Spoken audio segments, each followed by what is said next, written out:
Saya ke Pak Maman. Pak Maman tadi sudah dijabarkan panjang lebar oleh Pak Radit terkait dengan bagaimana kemudian upaya dari BNPB begitu terkait dengan mitigasi atau mungkin dari bisa dikatakan dari sisi pemerintah seperti itu, bagaimana mitigasi dan juga pencegahan antisipasi dini dari bencana. Kalau dari DPR sendiri melihat sebetulnya apakah yang sudah dijabarkan tadi oleh Pak Radit sebetulnya sudah cukupkah Pak? Atau mungkin ada yang harus diperbarui kah? Atau mungkin harus ada yang ditambahkan? Atau seperti apa?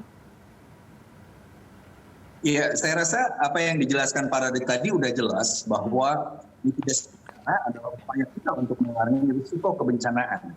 Jadi sebenarnya tidak bisa menghindar bencana, tapi mengurangi risiko kebencanaan. Oleh sebab itu, kita melihat bahwa mitigasi bencana berkaitan dengan edukasi. Bagaimana masyarakat kita sadar bahwa kita ada di sebuah teritorial negara yang memang sangat rawan bencana. Baik itu Gunung Merapi atau pertemuan dua lempengan yang kita tahu sekali aja dia bertubrukan, maka terjadilah tsunami, gempa bumi, seperti itu. Nah, yang selanjutnya adalah bagaimana strategi kita menghadapi bencana ini. Maka ini kita membutuhkan sekali data yang sangat akurat, termasuk hasil rekayasa. Misalnya saya sering mengatakan bahwa setiap bencana kita tidak hanya sekedar mempertontonkan sifat kemanusiaan kita, dan bahkan di Indonesia itu istilah masyarakat ketika saya datang ke Cimanggung, kok jadi wisata bencana? Orang berbondong-bondong lalu partai mengacung-acungkan bendera. Padahal yang lebih penting adalah bagaimana data dan hasil daripada analisa kejadian-kejadian itu menjadi pelajaran untuk yang lain. Nah, disinilah sebenarnya poin selanjutnya adalah tentang rekayasa bangunan. Makanya saya lihat BNPB melakukan kajian-kajian, misalnya soal di Cimanggung kemarin, Mbak, di mana saya ke sana. Kita lihat bagaimana mungkin Gunung Gelis itu dipapas, lalu dibikin perumahan itu menjadi beban, dan ketika hujan terjadilah longsor yang mengakibatkan 40 orang jiwa melayang. Ini tentu ada analisis AMDAL, bagaimana cara membuat saluran dan lain sebagainya. Nah, termasuk juga kebijakan lingkungan dari kepala-kepala daerah, termasuk tata kelola lahan. Kita tahu misalnya banjir di Kalimantan Selatan itu karena pertambangan liar, lalu lahan dijadikan sebagai pertanian padahal dulu perhutanan, itu yang mengakibatkan banjir begitu besar.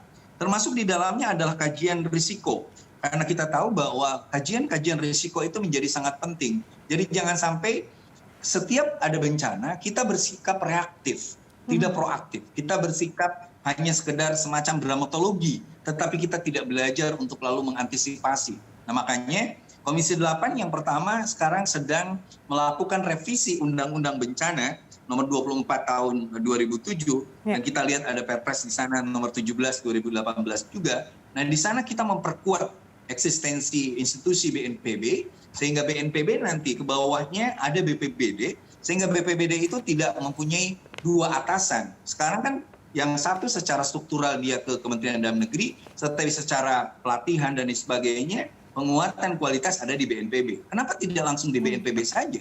Semakin kuat BPBD-nya dengan profesionalisme yang diajarkan oleh BNPB, itu semakin kita bisa melakukan mitigasi bencana lebih baik.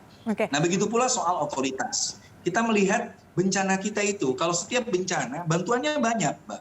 Karena orang kita memang senang membantu. Tetapi saya sering membuat sebuah analogi menarik.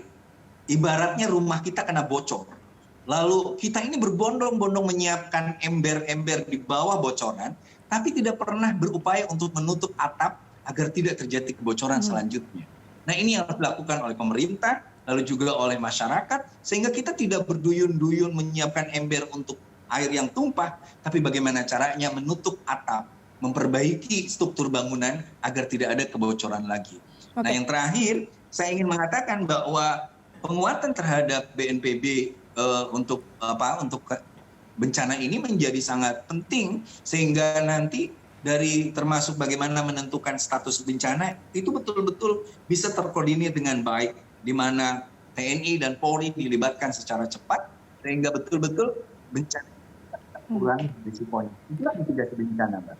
Oke, Pak Maman mungkin bisa di-list atau didaftarkan seperti itu ya kepada masyarakat sekarang mungkin dalam bahasa yang sederhana. Sebetulnya apa yang menjadi poin penting yang akan direvisi di dalam Undang-Undang Nomor 24 Tahun 2007 tentang BNPB atau struktural atau mungkin seperti apa yang harus diperhatikan nantinya?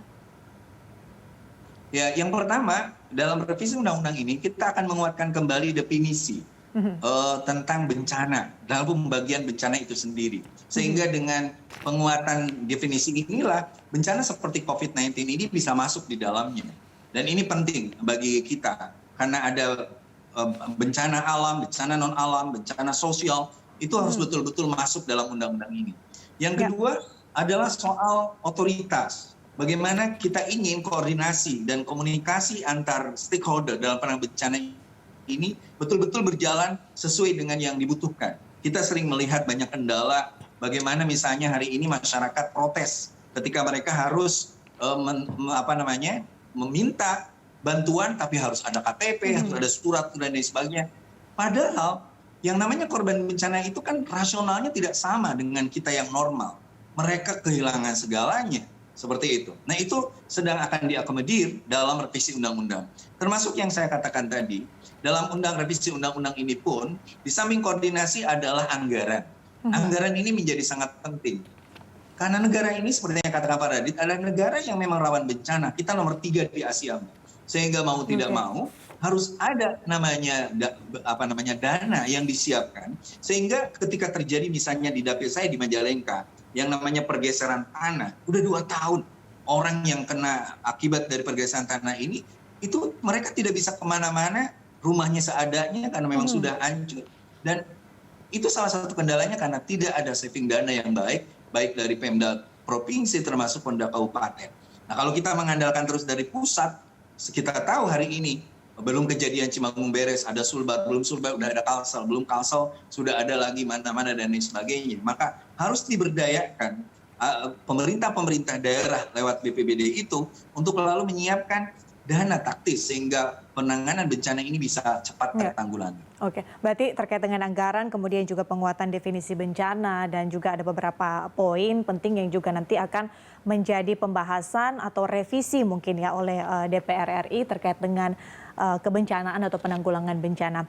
Pak Radit dan juga Pak Maman, kita akan lanjutkan di segmen berikutnya. Pemirsa tetaplah bersama kami di Line Talk, kami segera kembali.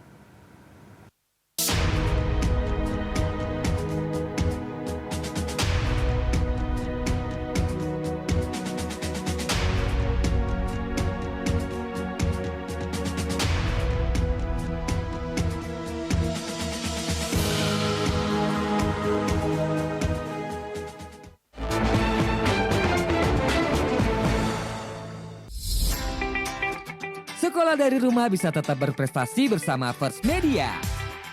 Hemat hingga Rp1 juta dan dapatkan bonus free all channel dan speed upgrade. Serta nikmati gratis virtual class selama 30 hari. Sekolah makin seru dan bonus gak habis-habis. Langganan sekarang. Untuk info lebih lanjut, hubungi First Media.